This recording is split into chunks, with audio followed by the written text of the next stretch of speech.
The movie I'm gonna talk about today, honestly, the movie, this is one of the worst movies I have ever seen in my whole life. This movie, when I watched it, it was just not fun and extremely boring, and wow, I had not seen something like this in a long time, and I'm wondering if ever. The movie is called The Battle of Love's Return. It's a movie so rare, it's only available on VHS. Yes, another one. And if there's anyone who's into the cult film market, this was the first movie made by Lloyd Kaufman. And if anyone doesn't know who Lloyd Kaufman is, I'll tell you. Lloyd Kaufman is the co-founder and co-president of Troma Entertainment. It's an independent film company that has been around for over 40 years at this point. 41 at this year currently, and they have, the company has over 1,000 films to its credit. Lloyd Kaufman co-founded Troma in 1974, according to what I've read, with Michael Hertz. And together they have either co-written or co-directed several movies. Their most well-known movies are from the 1980s. The Toxic Avenger, Class of Nukem High, and most recently they've embarked on making Return to Nukem High, Volume 1 and 2. And a lot of their films fall into the realm of so bad they're good. And to be honest, I haven't really watched a ton of Troma films, and this movie, The Battle of Love's Return, it is Lloyd Kaufman's first movie, the first film he made that really got any attention, and this was before he even met Michael Hertz.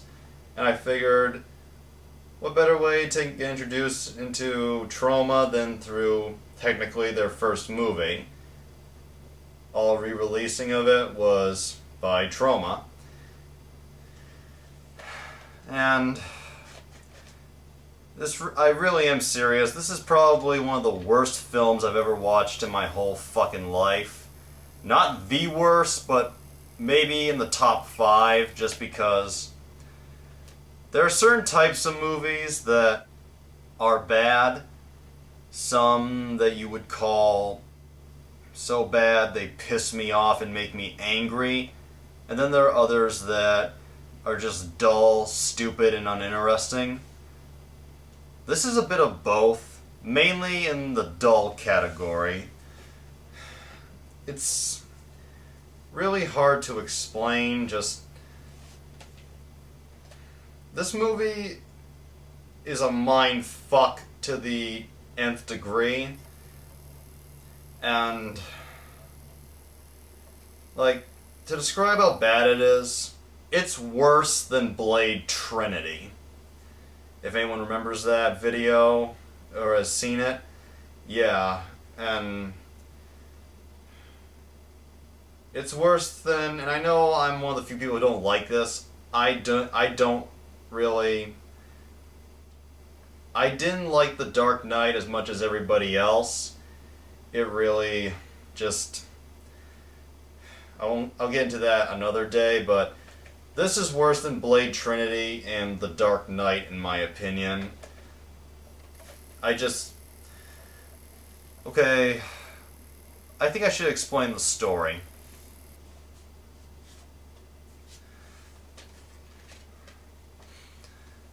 Lloyd Kaufman, he wrote and directed The Battle of Love's Return. He also starred in it. It was a real low-budget movie from what I read. It cost $12 $100,000, according to something he said in a little documentary. He plays a guy named Abercrombie. No first or last name, just Abercrombie. And the story, I saw the trailer many years ago, and the trailer makes the film look kind of like a movie about a guy who is a down on his luck man who is shit upon by everybody. He's treated unfairly by society, who don't have any reason to treat him like shit. In the trailer, there's a scene where the trailer shows a clip from a scene where he goes to a psychologist, sits on a couch like this, and he goes, "People hate me. I don't know why. They just can't stand the sight of me, and they can't stand my voice."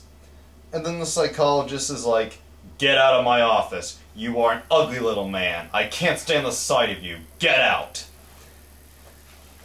In the trailer, that was funny. And the trailer advertises it as being kind of a Buster Keaton-esque, Woody Allen-esque, Charlie Chaplin-esque, slapstick, goofball type comedy. And that's how I went into this. That's the mind frame I went into this with. Just like, I was just expecting a goofy, kind of dopey comedy. And in later years, Troma Entertainment, they've always been a goofy type of company, but what they're most known for is having over-the-top, goofy, gross-out, vulgar, splatter, gore-fest movies. Like, a lot of their later films are known to be extremely violent and have over-the-top, like a gore, splatter, boom type effects. This is a quote from some interviews I've seen. Troma is best known for blood, tits, and feces. Splattering blood and feces, or as they are so well to put it, shit. But yeah, the plot is about this Abercrombie guy who's unfairly shit upon, or so the trailer leads us to believe. And in the movie and on the box, it says that he sees this dream girl, and that's actually what she's credited as in the credits. This dream girl who he wants to win over. Like, the plot is shit upon loser who goes through life being shit upon and kind of messing up. And he sees this beautiful girl who he wants to win over, and he tries to change to win her over. That's the basic description of the plot. But what the movie ends up being is unbelievable. Like, David Lynch wishes he could come up with something this fucking insane. And it's not insane like the other Troma movies. Like, this is legitimately baffling. Weird. This movie was really confusing and just flat out boring at times. I think, like,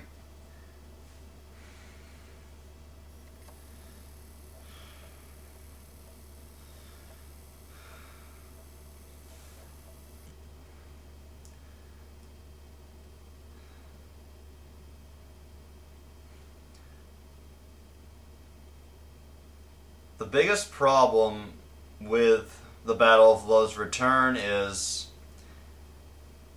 it seems to have a very incoherent storyline. And from what I read about Lloyd Kaufman, the only film he made before this, which is pretty much impossible to find, he apparently was going through a phase in the beginning of his career where he was trying to be artsy, art film-ish. And if this movie is his idea of being artsy, he should stick to the blood and the tits. Because that's what made him famous, and that's what Troma is best known for. For example, you have the story of the character Abercrombie. The opening has him being called sort of into work, and these scenes of him getting ready for work, he kind of, and the trailer makes it look like a guy who's unfairly shit upon. I've said that. But here's the thing. When I watch this movie, he is irritating. Like, watching this guy, like, the things he does, Lloyd Kaufman tries to move in a goofy sense as Abercrombie. He tries to have a funny walk, just moving, and what he does is not funny, it's irritating, it's annoying, and it drags on for several minutes at a time. It just goes on and on and on, like it drags on. It's not a fast-paced type comedy. And the weird thing is, this movie is only about 80 minutes, and it felt like it went on forever. Like, and here, the very first scene before Abercrombie is introduced is black and white footage, a black and white scene of this older man, this man here, right on the cover. And this character's name is Mr. Crumb. He's like Abercrombie's boss, and he's actually played by Lloyd Kaufman's father, Stanley Kaufman. And this guy's being interviewed as he walks down the street by an apparent documentary crew. And throughout the film, this is what happens. Between Abercrombie doing his goofy antics, we cut to these people being interviewed, like on the street, like, you know, news people do it, and they're being asked, what do you think is the best thing to do in life to be a good person? And these it feels almost like a real documentary in a sense.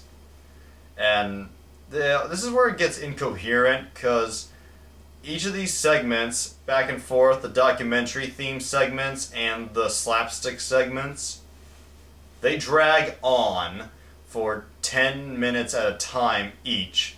It's pretty weird. The documentary parts are somewhat interesting because they feel so real. But the scenes with Lloyd and the other characters, like as the slapstick part of the film, it's just, when I saw this, I felt like I was falling asleep. And in fact, the ending of this movie is a little hazy to me. I remember parts of it, and the documentary parts have these people being asked what they think is best to do in life and be a good person. And each person kind of talks about how you should be a good man, you should treat people with respect, be kind to others as you would want them to be to you. And the main people are interviewed, from a grouchy boss to kind of a zoned out hippie to an elderly woman and a preacher, and they all come at it from different points of view, like hippie point of view, conservative man point of view, religious nut point of view, but they all maintain be good to others and treat human beings well. And then immediately we cut to the character Abercrombie, and as soon as they see him, even when he's being actually kind, despite the fact that otherwise he's a very annoying character, as soon as they see him, they are pretty much like, get out of here, we don't want you.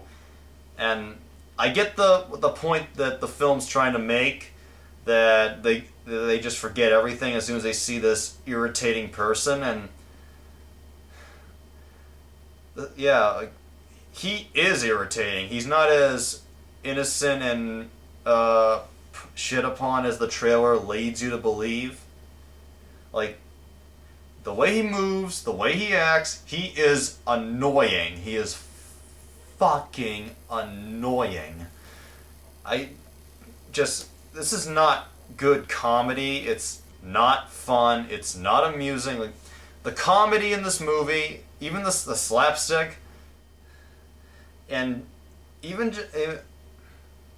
and Lloyd Kaufman, he's very old now. He'll be 70 this year, and he looks like a nice old man. And but in this movie where he's younger, maybe it's just the way maybe this was all the way he intended it. Maybe this was his attempt to be artsy, but it wasn't well made.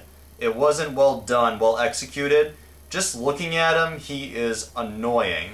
He just comes off like, when people say he looks ugly, yeah, he kind of comes off as unpleasant to look at, and he's unpleasant. He seems like the kind of person that'd be unpleasant to be around. The person that would piss you off and annoy you to the nth degree. Kind of like when you're in elementary school and there's that mentally retarded kid, and you just get annoyed and you act, and you sometimes might yell and be angry, and it annoys some kids to look at them and pisses them off. And just to be clear, I am not saying that's okay. Just saying, and I'm starting to see that maybe this film is meant to relate to real life, how some people, they say you should accept others, and you should be nice to people. You should not be cruel or mean, but when you see certain people, could be anybody, you just forget those morals. But the way this film does it, it's not well made, and it's not well done. It just comes off as horrible,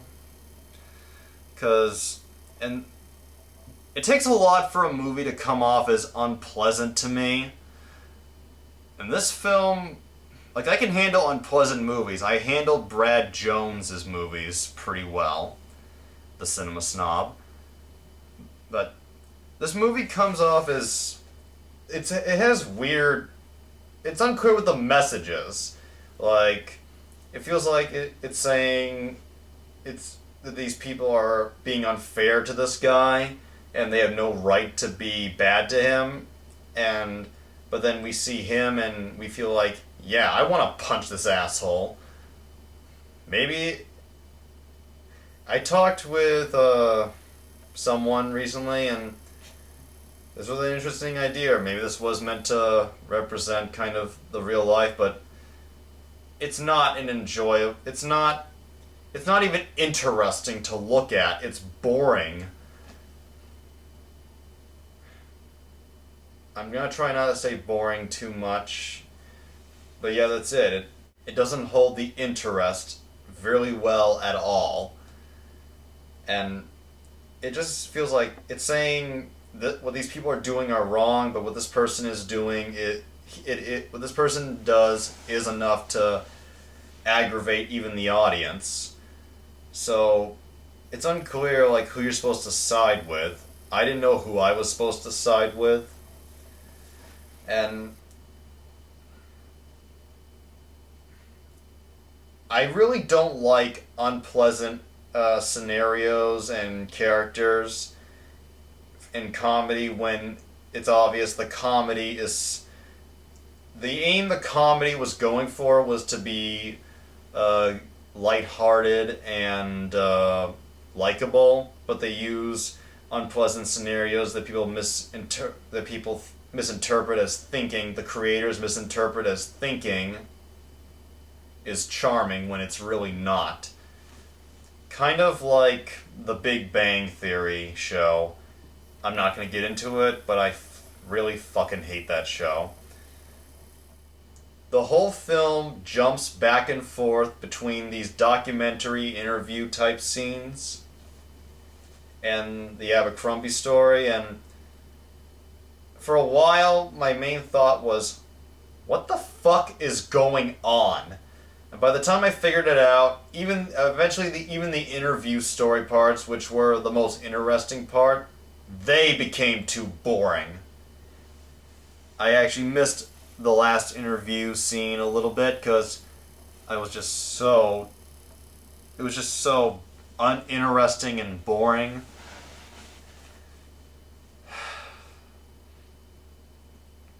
It's unclear what to think, and maybe this was meant to be an artsy type film, and if so, I think I might have found an art film I don't like.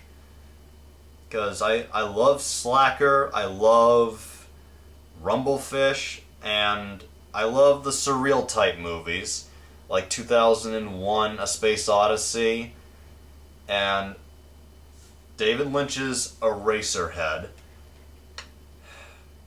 And you know what? David Lynch's Eraserhead, you can follow the story in Eraserhead better than the Battle of Love's Return, and it's still debatable whether or not Eraserhead even really has a real story. And that's my opinion, and I stand by it.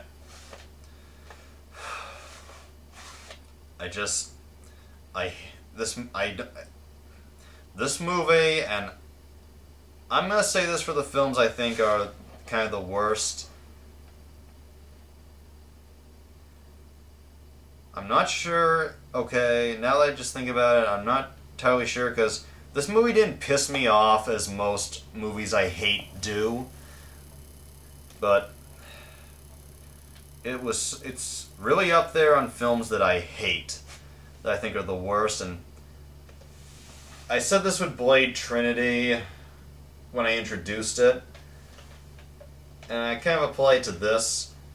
This movie feels like a cunt rape. Yeah, like this movie feels like feels like a rape of your intelligence, an insult, an assault on your love of movies or who you are as a human being. And I'm not taking it that seriously, just, wow, couldn't make sense of this. It is stupid and dumb and fucking retarded. It goes, like Robert Downey Jr. said in Tropic Thunder, it goes full retard mode. It makes no sense, and what little story it has gets lost in these endless, pointless scenes. And you can't like this main character, Abercrombie, and none of the other characters are likable. They are interesting in the early interviews, but beyond that, all the characters are insufferable pieces of shit. And if I had one scene I think I should mention as to why the comedy in this is bad, it's when we meet this old lady played by an actress named Ida Goodcut, and she talks about being kind, being nice, be nice to everybody, don't judge people. And then we cut to this old lady at a red light, at a crosswalk, and Lloyd Kaufman, he looks at her and he's like, "Let me help you," and he offers his arm, and I admit he comes off looking like a real jackass, but the way she reacts, she just starts going, "Ah!" and she lightly beats on his chest, pushing him against a mailbox. And that was funny for a few seconds, but she continues going on him for almost five minutes. And after a while I was like, when is this scene going to end? It just got annoying. It's funny for a few seconds and you hate this old bitch because, yeah, it's not fair. But at the same time, you hate the guy. Yeah.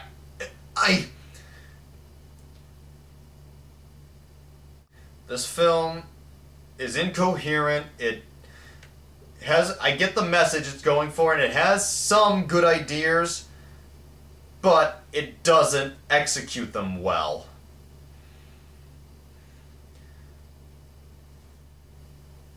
Some critics did like this movie,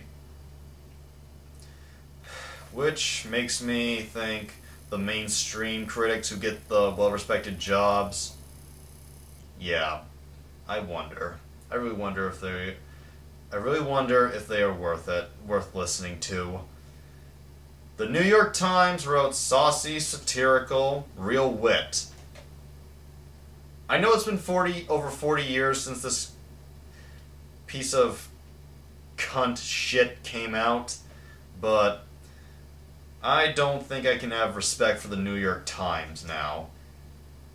Which is fair, because some people probably won't have respect for me for saying cunt. But also, Variety wrote hilarious. Someone named Judith Christ wrote talent, wit, sharp, satiric perceptions. I get the satirity, the parody of some of this movie, but it's not sharp, it's boring. Yeah, I know I'm saying boring a lot, but that's what it is, and it's just lame. This movie, yeah, lame. That's a good word. That's a good new word. Fucking lame. And the Village Voice, I think my mom might know someone who works there, wrote funny and even touching.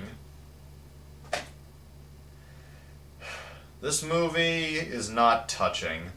Sure, it doesn't have as much splattering feces or mutant cocks as later Troma films, but nope.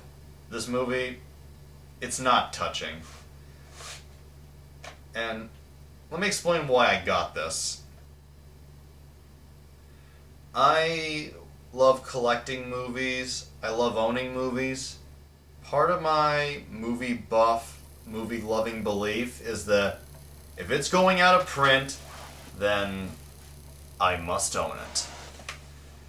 And I will give the seller credit. This came sealed and it played very well. And it's not available, as I said, on DVD, and after seeing it, I can see why. But nonetheless, I still hold that belief that nothing should ever go out of print. And even this, like, everybody should watch it, and if there is someone who likes this movie, good for you. You managed to see it in a way I couldn't. You found something that I couldn't see. If you actually like The Battle of Love's Return, good for you for actually finding this thing funny. I order one of the last 2 copies, period, left on Amazon.com of The Battle of Love's Return, and it comes in amazing shape. I want to order a copy of Space Mutiny, and I have to reorder it several times to find a VHS that actually works still. I love VHS. I don't care if it's old. This format is awesome.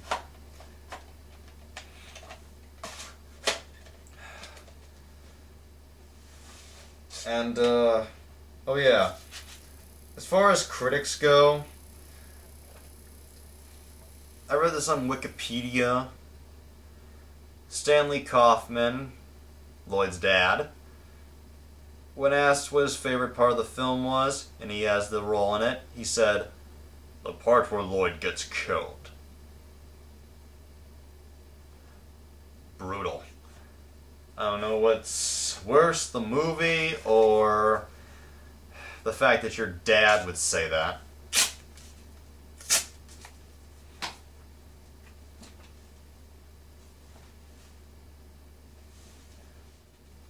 If there was one redeeming thing in this movie, and I mean one redeeming thing, period, at all, it would be the scene where Lloyd comes into work, and his boss, played by his dad, tells him he's late. And if I remember right, I think he just fucking fires him. And he says some other guy who's more suited gets the job. And then that guy, someone named Cliff, comes in. And this will make your eyebrows raised if you've bothered to see a photo of this guy. This other employee who the boss favors over Abercrombie, Cliff, is played by Oliver Stone. Yes, the Platoon director, the Born on the 4th of July director, Natural Born Killers, Savages, JFK in 1991. Yeah, Oliver Stone is in The Battle of Love's Return. He's only in it for 30 seconds, and it's just an eyebrow-raising thing. You're like, holy shit, that's Oliver Stone. And he's young, possibly still in his 20s, and has a mustache. And Oliver Stone, before he made it big, some of his earliest work as a writer and kind of producer was for Troma. And he and Lloyd Kaufman were friends in the 70s, and I believe this is right, they were classmates together at Yale before Oliver Stone joined the army to fight in Vietnam. And that's the only redeeming thing. There is nothing else redeeming about this piece of shit. It's up there in the top 5 until something else takes its place. It's not the worst movie I've ever seen. I have 2 other contenders for that spot. Last thing to mention that really pisses me off is, you know how when you watch a DVD or a VHS, if anyone here has watched special editions of like VHS tapes, there's sometimes an introductory video from the filmmakers talking about the making of the movie or what the film means to them. Well, Battle of Love's Return has an introduction of sorts, kind of a pre-scripted introduction, and it goes on for a few minutes, and it ends with them being like, enjoy the Battle of Love's Return. And then there's a second introduction video. It's almost like they made several instead of releasing them separately or giving you the choice on a DVD, because this film is not on DVD. It gives you the choice of which one to watch, and for this, it's like they made those three different introduction videos, and instead of choosing one to go on the tape, they went with all 3. There are 3 introduction videos from Lloyd Kaufman and a bunch of other assholes talking about Battle of Love's Return or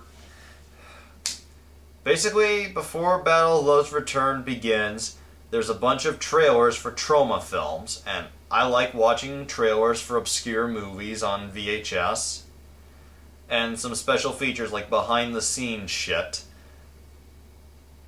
This stuff, these special features, they go on for maybe 20 to 30 minutes.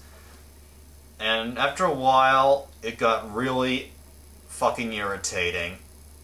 Yeah, my thought was, when is the fucking movie going to begin?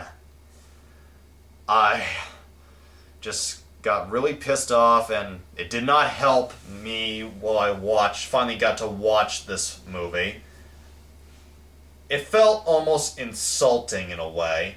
Like, it felt like the people at Troma it felt like they were treating its audience like idiots. And Troma does not take itself seriously, and it's kind of the appeal. Like, when you see Lloyd Kaufman in interviews, like, Lloyd is kind of like Roger Corman, but in a different sense. Like, both make tons of low-budget, silly schlocky exploitation movies.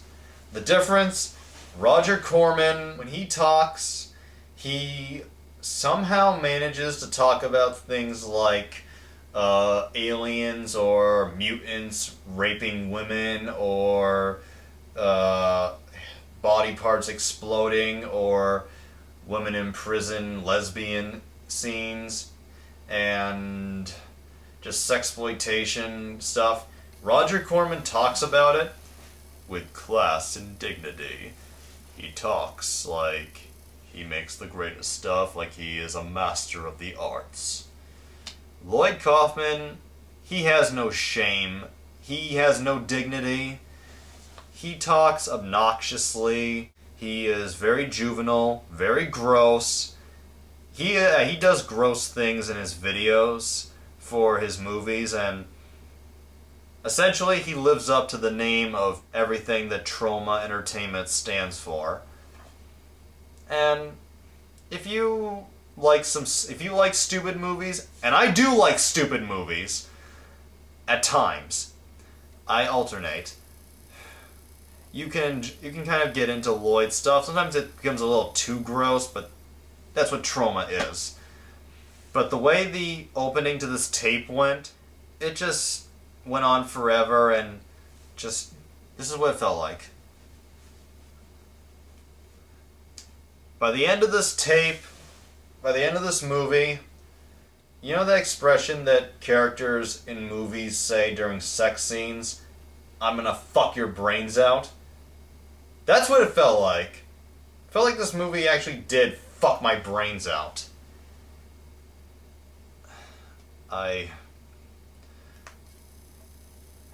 My thought is, just because the movies this company makes are stupid doesn't mean they gotta treat the audience like they are stupid. Just because someone likes to watch stupid shit doesn't mean they are a stupid shit. And it's hard to have fun when the whole thing just felt like, the whole thing was, and this is what Troma does, they were just trying to advertise their company and milk it out. And the thing is, the average viewer of these type of movies probably won't sit around to watch it. They'll just fast forward, and it felt almost insultive in a way. Just felt like the only reason I didn't fast forward was this is my first Troma film, and I wanted to get the Troma experience. That and the fast forward button on my remote is a little funky.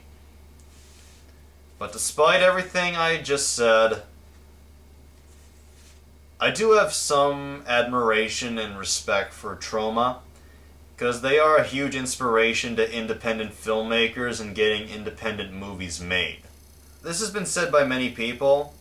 Even if your movie is fucking horrible, like Ed Wood's Plan 9 from Outer Space, the fact is, you managed to make a movie and get it out there and get it well known and actually get it on some kind of home video format. And you can say at least they were able to make what they wanted. I think this is one of the worst films I've ever watched in my life so far, until something else takes its place. And I don't hate Troma entirely. I have not seen enough yet, and this being the first movie I saw doesn't seem like a good sign as a joke, but I always go in not ready to hate it or love it. I just go in, if I know what type of movie it is, like, this is not the goofy movie it was advertised as, but if I go in and it's what I expect it to be, like what it's marketed as, what it's known for, I probably will like it. And I need to wrap this up. So I guess if I have one other thing to say, like, in one of the introductions, and this was interesting despite the fact that it went on forever and it felt like it never ended, this is something I like that was in the introduction video. Lloyd talks about how they made it, and it was made for $12,000, very low even back then for a movie, and a lot of guerrilla filmmaking and advertising techniques went into getting this movie made and released, as he talks about in the introduction to this, and talks about how to advertise. They actually spray painted ads. They did graffiti to get the film well known. Despite what I said about Battle of Love's Return, I do recommend seeing every movie just so people can have an opinion. And it's never been on DVD and the VHS is near out of existence, but if anyone would like to try and find it, the Battle of Love's Return is included in its entirety on the Make Your Own Damn Movie box set from Troma Entertainment. Make Your Own Damn Movie is a box set of them kind of giving a hands-on film school lesson. As they put it, it's film school in a box. You can find the Battle of Love's Return on that box set. And it's also included as an Easter egg on Troma's box set, The Sexy Box, which also includes the movies Squeeze Play, Waitress, Stuck on You, and The First Turn On from Wikipedia. And also, the Battle of Love's Return is available on YouTube. If you want to check it out, look it up. I give this movie 1.3 out of 10. It is one of the worst films ever, but hopefully I will enjoy more of Troma in the future.